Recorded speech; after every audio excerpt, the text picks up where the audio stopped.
Hello, and welcome back to another episode of the Best Damn Pod in the Land. I am your host and sports director, Brian Nelson, and with me I have... Representing two different companies he's written for today, the one and only, your assistant sports editor, Andy Anders. I'm the assistant sports director, Khalid Hashi. And I'm your sports editor, Griffin Stroman. Welcome back. Welcome back indeed. We are back. We had a fun trip to Chicago over the weekend. We had a fun Friday night game against Northwestern where Ohio State won convincingly 52-3. And we have that game to recap along with a Wisconsin preview this week. Should be a lot of fun. Let's dive right into it. Andy, what is your takeaway from this Northwestern game? Fun trip to Chicago. We weren't in Chicago very long. Pretty much just stayed the night there. We had in the car more. It was a fun trip in the car. Yeah, to we had Northwestern in the back. I had a fun time, so you know. As far as the Northwestern game goes, just another dominating performance by the Buckeyes, and really, it's exciting this week to see them go against a team that might give them a fight, unlike the first seven games of this season. Northwestern did some things defensively that slowed the Buckeyes down in the first quarter. Were able to pop off a few nice runs, but overall, just another dominating performance by the Buckeyes and another big second quarter explosion. It seems like this offense is really good about figuring things out in the first quarter, and then all of a sudden they hit one thing in the second quarter, and it seems to open the game up. And then the defense, a drive, Northwestern had that drive early in the game, go down and get a field goal in the first quarter, then they don't score again. Again, the defense making adjustments in game. We've talked about that so many times on this podcast. Griffin. Yes, and we talked about this last week, and I know some people did think it might be a trap game for Ohio State. I mean, even one of my friends was texting me. I was at the stadium beforehand, and he was like, I'm telling you, it's a trap game. I said, not so fast, my friend. But I did make a prediction last week that did come to be true. As we saw in that first quarter, Ohio State did get off to another slow first quarter start. That's been kind of a theme the last few games, despite the fact that, Ohio State ends up blowing these teams out by, tens of points. But I actually do want to say something about that slow first quarter start, because I was talking about that a lot last week. I actually was pretty happy with the way that the Buckeyes played in the first quarter, mainly because they scored a touchdown within the first 4 minutes, and maybe they were a bit slow for the rest of the quarter, had a stalled drive and everything. But overall, if you're scoring a touchdown pretty much immediately at the start of the game, controlling the game, and then you're still going to explode in the second quarter, I don't have much of an issue with the way you're playing. Maybe it's going to be different against a team like Wisconsin, but it is nice to see Ohio State get out there and start faster than we've seen them against teams like Miami, per se. My biggest takeaway is Chris Chuganov's only completion was for a touchdown. No. Way to go, Chugs. Right? No. But like you were saying, I think it's a good thing that we've been able to see this Ohio State team start off fast and also start games slow, but still have the same end result constantly. So I feel like it'll pay off later on down when we face harder teams such as Wisconsin. Say Wisconsin comes out and starts fast and Ohio State's having trouble starting off. I feel like this will give them confidence that they can kind of get themselves out of this hole. But also I think another great takeaway was that this is the first time we've seen Justin Fields do it all through the air and not on the ground. He had 6 carries for 8 yards, and had 4 touchdowns that were all through the air. So, and I believe Andy pointed out that this was the first game of his Ohio State career that he didn't have a rushing and passing touchdown. That is correct, but at the same time, Justin Fields still had 4 touchdowns through the air, so still an incredible game. And another fun fact that we have talked about briefly, but currently Justin Fields has 30 touchdowns on the season, 22 passing, 8 rushing, which puts him at the same pace that Dwayne Haskins was last season. And we all know Dwayne Haskins set the single-season total touchdowns record for Ohio State with 54. Mm-hmm. And I just want to open up the forum to you guys. Do you think Justin Fields will beat Dwayne Haskins' record this season? It's hard to say. It's tough. I think he's he'll right get on close. schedule. It's real close. He's right on schedule, and it's tough. But I think he could take the lead this week against Wisconsin because Haskins had 2 touchdowns this following week last year. So yeah. We've talked about it before. Haskins, he had some of his biggest games touchdown wise actually against some of the tougher opponents towards the end of the season. He didn't slow down. You'd think even now with Fields, he might not have as many touchdowns going into this back half of the season. Right. And that's where you saw Haskins start having 5 touchdown games out of nowhere against better opponents. And so it'll be interesting to see if Fields is able to replicate that success. Yeah. mean, he's got 8 touchdowns on the ground, right? You said 22 and 8. 22 and 8, yes. Yes. That's already doubled up Haskins' rushing touchdowns, and I think that's a big deal when you talk about breaking a total touchdown record. Is plenty of the running quarterbacks usually dominate that stat, which is what made what Wayne did last year so impressive. The fact that 50 of the 54 were passing touchdowns. Yep. No one's thrown 40 passing touchdowns at Ohio State before. I don't think anyone's thrown 35. So, it's the fact that he has this added facet of his legs and what Ryan Day has done to the Ohio State offense since he got here, the transitions that it's gone through. I do think he'll break the record this year, especially as they start to rely on him in those bigger games to get touchdowns. He's an incredible red zone weapon. We've seen it. Most of those touchdown runs came in the red zone. They weren't long breakoffs. There's been a couple, but mostly red zone touchdown runs, and that'll be key against bigger opponents. And just a stat check for you there. J.T. Barrett did, in fact, throw for exactly 35 in his last season at Ohio State. There you go. Right. Another takeaway, though, is J.K. Dobbins still having the same success he's been having all season long. He had 121 yards and another touchdown. And even Master Teague broke off in the second half when he was starting to get most of the carries. He had that long touchdown run of 73 yards and 96 total yards on the night. So the running game is still being efficient. And I don't know, I feel like that could play a big part in if Justin Fields breaks Dwayne Haskins' record or not, because J.K. and these running backs are starting to get a lot of touchdowns. And if they're getting touchdowns, Justin Fields' numbers might be hurt. Yeah. Even Marcus Crowley had a nice run in garbage time. Yeah. That he did, yeah. I know I'm starting to sound like a broken record, but it seems like every run they get to the second and third level before they get touched. This offensive line is incredible. Right. I'm saying it again because it bears repeating again. What they did against Northwestern, this offensive line, that the long touchdown run that Dobbins had that set up the running game for the rest of the night, was he got 14, 15 yards before he was touched. He split 2 defenders at once and took off. Even the Marcus Crowley touchdown, or the Master Teague touchdown, when DeJuan Jones busted out that big gap and it was cheering down running down the field cheering. No, that was awesome. DeJuan Jones, not someone we'll see contribute in a meaningful way this year, I think, other than special teams. Not yet, yeah. But he's a really promising prospect. I think a massive individual as well.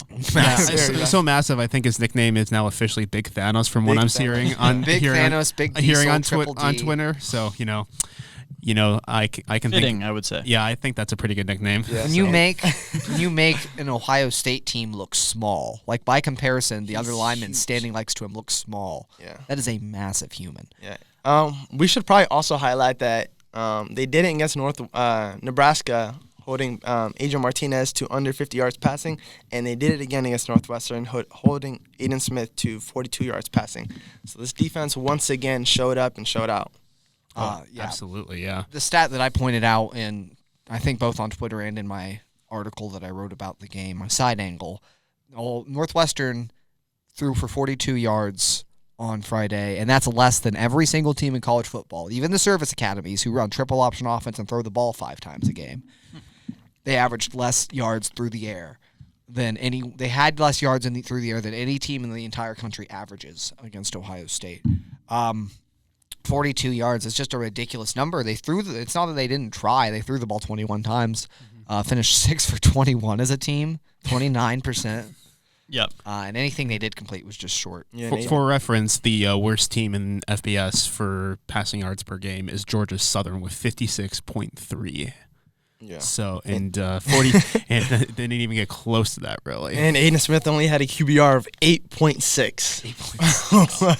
And, due to that kind of limited passing attack that we saw from Northwestern that we've kind of seen all season, Andy mentioned it earlier, Northwestern did have a little bit of success on that one drive there with Isaiah Bowser running the ball specifically. I was about to say, we should probably point him out because we heard his name a lot. 40 rushing yards in one drive there. I'm not sure if it was just Bowser, but as a team, they ran for 40 yards. Yeah, he busted off a couple of big ones. And it looked like for a second there, Northwestern might be able to run the ball in this defense, which we haven't seen a lot of this season. But I know, and Andy touched on it in an article he wrote yesterday, making adjustments. We've seen a couple times. We saw in the Nebraska game with that I formation, the defense was able to adjust after giving up some of those gash runs and immediately kind of cut that out, which has been very interesting to see, and the coaches have talked about that a little bit as well. Northwestern did have a little bit of success later in the game, again, running the ball, but I think some of it came in garbage time. In the second quarter, they only rushed for 16 yards after what happened. So the immediate adjustment's definitely there for Ohio State.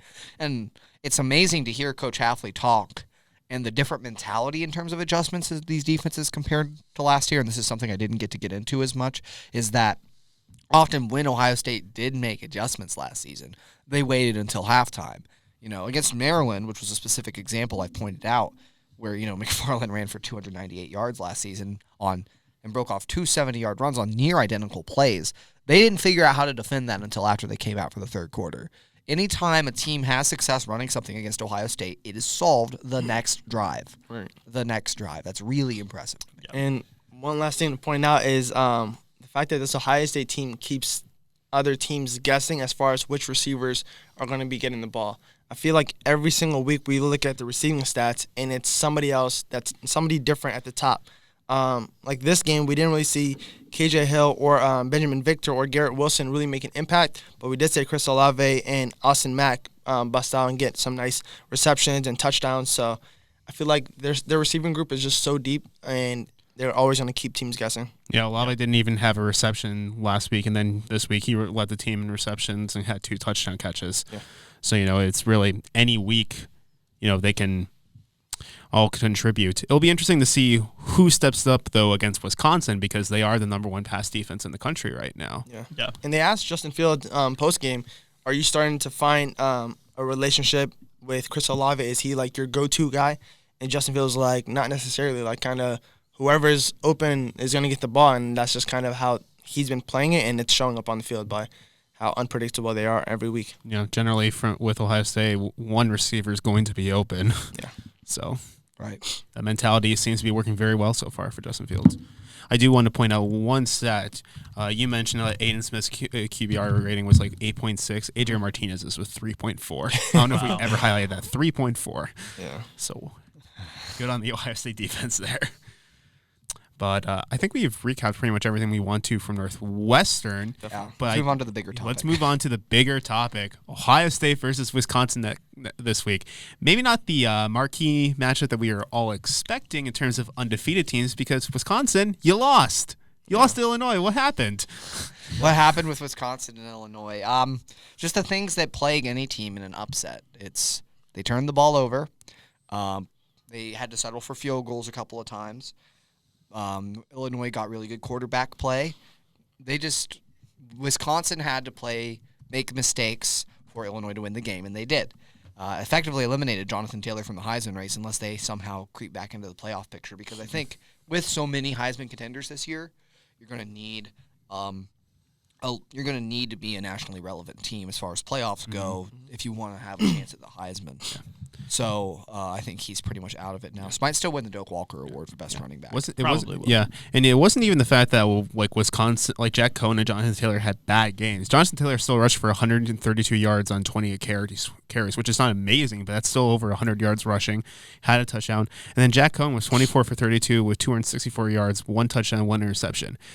Yards from your best, that's a decent play by Jack Cohn, and it's a decent play by Jonathan Taylor. A play like that should get you the win, but Wisconsin just was not able to seal the deal against Illinois. Turnovers in red zone. Turnovers in red zone. Yeah. And I'm curious whether you guys think those are flaws that Ohio State will be able to exploit. It really was a trap game for Wisconsin. It really was. I don't think they're going to have some of the same issues. Now, will Ohio State be able to exploit things about Wisconsin? I think so. We're going to talk in a little bit. We're going to give our preview of this matchup. Talking specifically about the Wisconsin-Illinois situation, they were definitely looking ahead to Ohio State. Yep. You could just tell in their play they didn't take Illinois as seriously as they should have. Credit to Ohio State. We've taken it for granted these 7 blowouts they've had. That's what can happen. Mm-hmm. We've talked all year. Ohio State said they're not looking ahead. That is why. They lost to a 2-4 Illinois team, and Wisconsin's better than a 2-4 team. Yeah. I think, though, it will actually add to their motivation against Ohio State. You get pardon my French, you get your ass ripped as a football player after something like that happens. Khalid and I know full well. I'm sure you guys know from the sports you played. You lose to a lesser opponent like that, you get ripped out, and they're going to come out fired up. Yeah, if they weren't already hyped up from this matchup with how they are looking ahead, they're definitely going to be hyped about this matchup right now, because it's do or die for them. Yeah. If they don't win this game, they're not making the playoffs. Yeah. No. Do you guys think that there could be an element in an Ohio State mindset where they are now not taking the game quite as seriously? No. I don't think so. No. And, so? and what's crazy about that is after this past game against Northwestern, all the post-game questions that were being asked to Chase Young were about what his focus has been like this season and what the team's like mantra has been this season and what he expects and stuff. And he just kept saying like, I've been a part of those two losses those past 2 seasons against Purdue and against Iowa. And he was like, that feeling is not good, and it cost us a chance to play in the college football playoffs. And he was like, this is a season where a lot of us older guys, such as JK and Tuff, who've all been a part of those losses, we're making it a mindset thing where every week we're focused on our opponent. We're not looking ahead. And now that we've gone past Northwestern, their main focus is Wisconsin. And it's like game mode to them. Like, they're not chilling around, just kind of going in thinking, oh, yeah, we're Ohio State, we're big, bad, and tough. No, like, they're very focused and driven. You could tell by the way Chase Young was speaking, like, now his focus has shifted straight to Wisconsin, and they're not playing any games. They're going into this mindset of as if it's the undefeated Wisconsin team that they were assuming they was going to play. Right. And answer your question directly, Griffin, do they now take Wisconsin lighter because of the Illinois loss? They didn't take Northwestern lightly. Right. Mm-hmm. Northwestern was 1-4. They haven't taken anyone And lightly. they had Wisconsin next week. If there was any team they were going to take lightly, it was going to be Northwestern. They didn't take Northwestern lightly. Mm-hmm. You could argue that the team they've taken the least lightly, or however Florida The Atlantic. lightest. the lightest would be Florida Atlantic with how that game was close. But even then, now it's just more like the beginning of the season, getting all the early jitters out of the way. You make your bigger strides from week 1 to week 2. New coach, new quarterback, all of that, I think. Yeah, should and then raise that. and then like week 2, 42-0 blowout of Cincinnati, who's now ranked team, who's having a very good season on their own, and Ohio State absolutely dismantled them. That win's looking better and better by the day. So. I feel like this will be a very tough game for both teams because, one, Ohio State knows that they cannot afford to lose this game because it'll set them back on their undefeated season and everything like that. But Wisconsin is going to play really, really tough because they know if they lose this game, all hopes of a national championship are out the window, and then you're going to be playing for some other bowl that's probably not a New You can Year's still get Six back bowl. to the Big Ten title game. Yeah, lose. but It's a if you harder have road. if you get to the Big Ten championship, then you have something to play for in the Rose Bowl. But besides that, your season is pretty much down the drain. Yeah, it depends on how well Minnesota plays down the stretch because Minnesota is currently undefeated right now.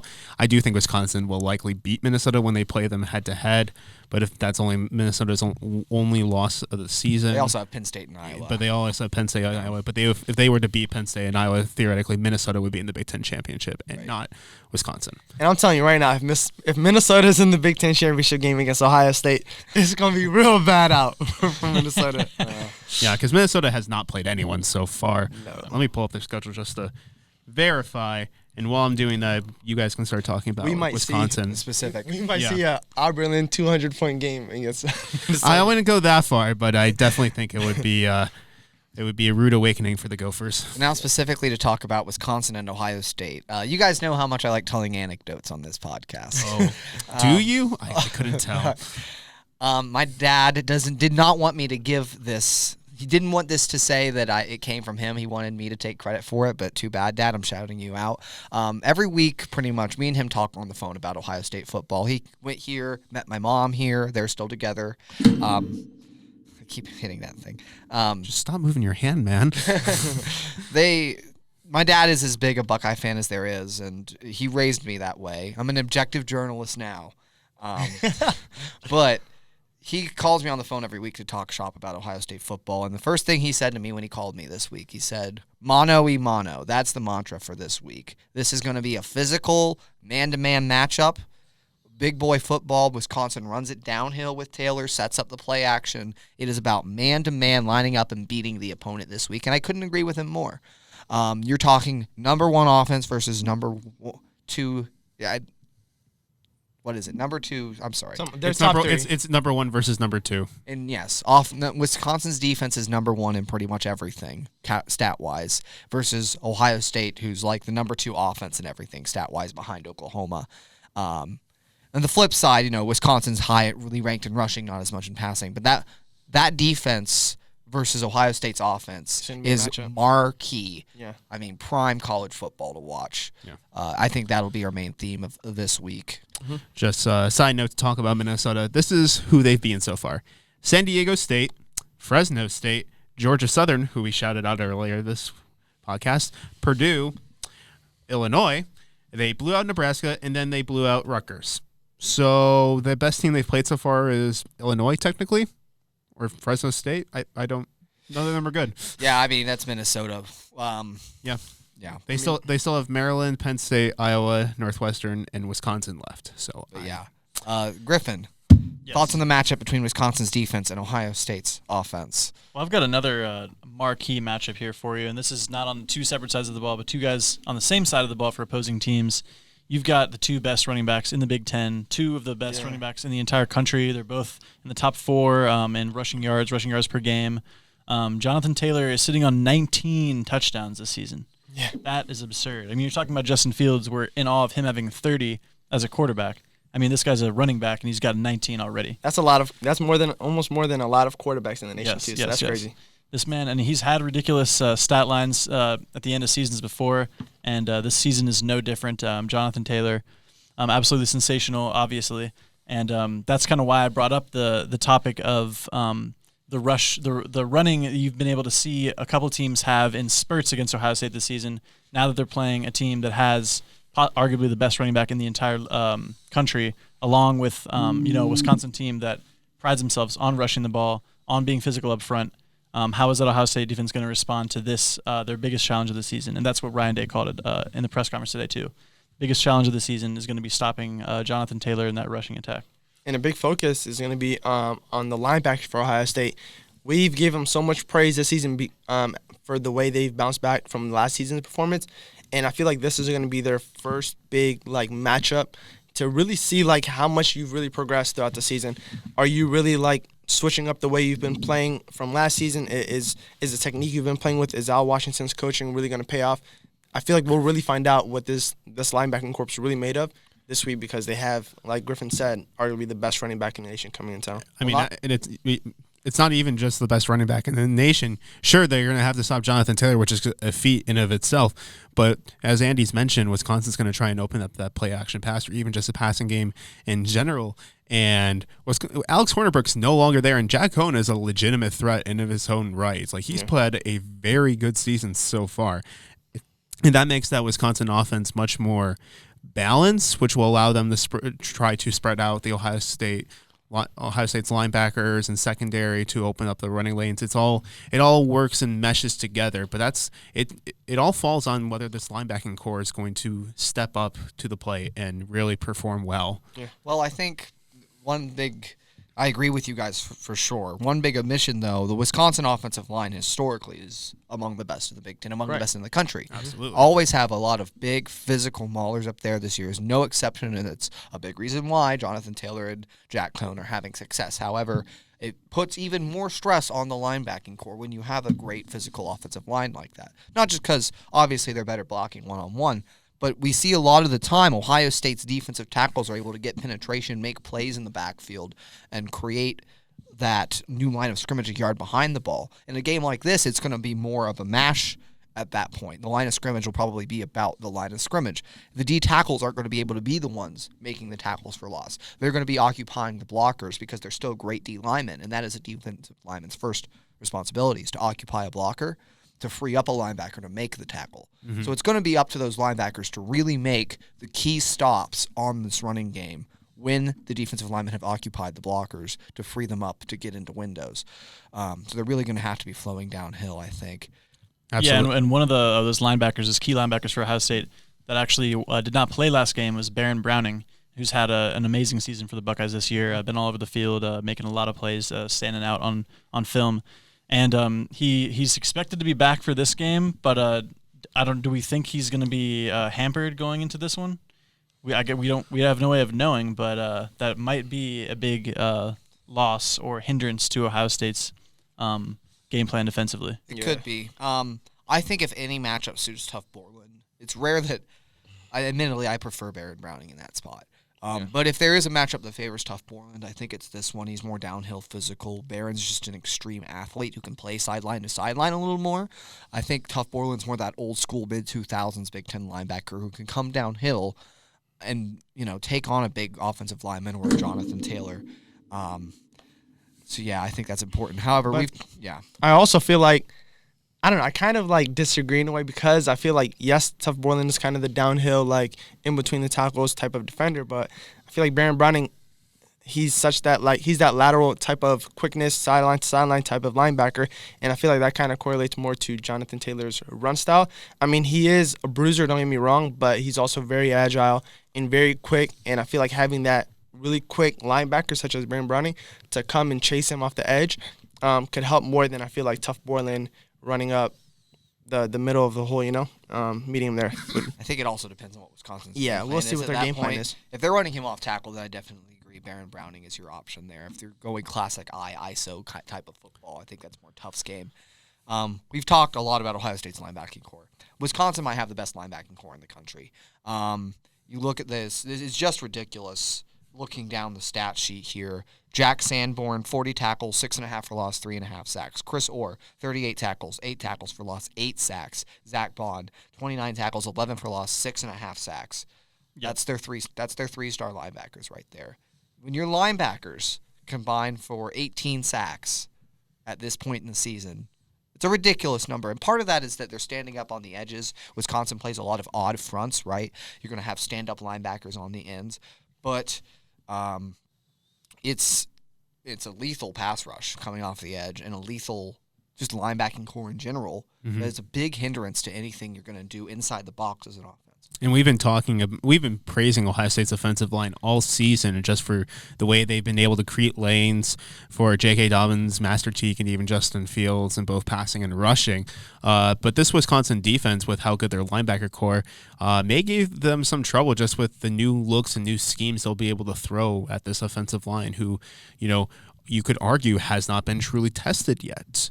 And Michigan State. I agree Michigan State counts, but you could have someone argue that Wisconsin's going to be their first true test where if this offensive line doesn't show up, this is a game that Ohio State could easily lose. Yeah. I think you're right. The thing about Michigan State was they didn't have the secondary that Wisconsin does. And I think you were able to open up with Justin Fields, the rest of the running game. Like, we talked about that a lot after the Michigan State game, how Justin Fields' legs, the threat of him running, that extra dynamic of Ohio State's running game kind of opened up the rest of it. And they hit that one big pass, and it set up everything. Wisconsin's secondary is better than Michigan State's, and I think that could play a factor, too, into stopping the run because you can throw less. You can trust a little more. You don't have to be as spread out as a defense. Defense is giving up 44 yards. Just kidding. No, I'm looking at the wrong number, guys. I'm sorry about that. Giving up 60 yards on the ground and just 135 yards through the air. I mean, those are some low numbers, folks. We've seen other defenses, though, in the Big Ten specifically, who have only given up a lot less, like passing and rushing yards, and Ohio State's just come out to really just triple that number. So we'll see. Yep. I mean, not this few, though. That's the thing. This is the number one rushing, number one passing, number one total, number one scoring in the country, all four. Yep. All four in the entire nation, not just the Big Ten. Do you guys believe there's a chance that this could be like a statement game to where Ohio State beat the brakes off of them? And if you put up 40 on this defense and win by a couple touchdowns, you're going to be widely accepted as the best team in the country. The spread right now is 14.5 points for Ohio State. That's crazy. I think that's tough to cover. It's tough to cover, yeah. This is going to be a tough matchup. Ohio State does have the advantage of playing at home. It's a noon game, so maybe there will be a little bit less hype than a night game would bring. But still, this is a Wisconsin team. This is a Wisconsin team that's hungry for revenge now. Yep. You're taking the fact that they lost to Illinois, so they obviously want to redeem themselves. But they've also struggled against Ohio State recently in their previous matchups. They didn't play last year, but you look back to Big Ten championships in the past, even going back to 2014 when they lost 59-0. Like, Wisconsin's still going to want to redeem themselves in that 14, 16, 17, they lost all those years. I think the spread is interesting when you think about it. Usually Vegas, obviously the people that set the spread, make the shoe worth about a field goal in these top matchups. The fact that Ohio State's at home adds about 3 points to their spread. So they're saying on a neutral field, Ohio State would beat Wisconsin by 11 or 12, which I think is the fact that they just lost to Illinois may have driven that number down a little bit when I think it should have actually made the number smaller. Just because, I guess I flipped that, but I think the spread should be closer because they just lost to Illinois. It adds that extra motivation, like we said. Yeah. You guys want to do predictions since we're talking about spread? Sure. Oh man, I haven't put enough thought into this. I haven't put enough I thought. just put my thought in, but I think they hit exactly just the spread, 14 points. I think my prediction is going to be 42-28. Well, the spread is 14.5, so that would Yeah. mean they wouldn't cover. But yeah, I mean, they wouldn't cover 42 just at it. 42-28, interesting. Yeah. You guys have any thoughts? Well, I thought we were going around. We're going around 34-17. 34-17. Over my last Let me last text word this on into this. our group chat. So Yeah, I there's won no for the more. first time last week. You did? Yeah, I did. And then Griffin, you won before that, right? Yeah, he did. We forgot to give our shout out. I think in the end, Ohio State has always matched up well with teams that try to run the ball right at them. Northwestern did have some success in the quick game, but Ohio State's going to be expecting that against Wisconsin. I think in the end, despite what they've said about they're not going to stack against one thing or the other, they will shut down Taylor. They will force Cone to beat them with his arm. And with the best secondary in America, Jeff Okuda, Sean Wade, and Jordan Fuller, all those guys, Damon Arnett. Don't leave them out. Can't leave out any starter there. Wisconsin will not be able to throw the ball with enough success. Ohio State's offense actually comes out strong, I think, gets a little bogged down toward the end of the first quarter like we saw with Northwestern, but eventually wears on the Wisconsin D. Final 38-21, Ohio State, they cover. 48-21? 38. 38-21? That is similar to what I was going to do, so now I'm going to change what I had. You can. Because I was thinking... I feel like this is every 200 week. to nothing. I was thinking... Like, Every week, Brian is like, that's exactly what I was going to say. well, no, I was thinking 38-17, so I'll actually... With 38-17. That's different. Yeah. Well, no, it's too similar to Andy. Don't worry about being too similar Yeah, to me. If we think that, 38-17. if we have similar thinking, it's fine. I'll change to 30... I'll change to 31-14. Okay. 31-14. 31-14. Any general thoughts as to why? I do think I have confidence in this Ohio State defense that they'll be able to limit Taylor. So I don't know if Wisconsin's going to score as much. I'm mainly just trying to have a different score so I can have somewhat chance of winning this week. But I also do think Wisconsin's defense is going to give Ohio State's offense more troubles than maybe we're giving them than we're expecting.